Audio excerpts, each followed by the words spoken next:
A standout feature of the Portamix mobile mixing stations is its standard easy clean replaceable liner. Fitting both the Mega Hippo and Pelican products, the liner is the secret weapon for speed and efficiency in your flooring installations. The liner is specially designed to flex, so when compounds dry up inside, you can simply crack it out for fast cleanup. The typical lifespan of a Portamix liner can depend on the product being mixed, but ranges between 6 to 8 months for mixes with heavy aggregate, all the way up to 12 to 24 months for standard self-leveler, or even longer. Liners are made from MDPE to maintain their flexible and crack-resistant properties. It's actually even food-grade compatible for those needing 330 square feet of pancake mix, or, a few hundred gallons of margaritas.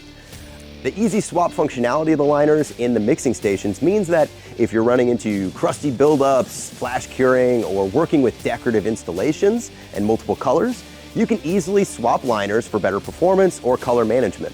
While a Mega Hippo or Pelican can operate perfectly well without a liner, doing so minimizes one of the most significant features of our mixing stations.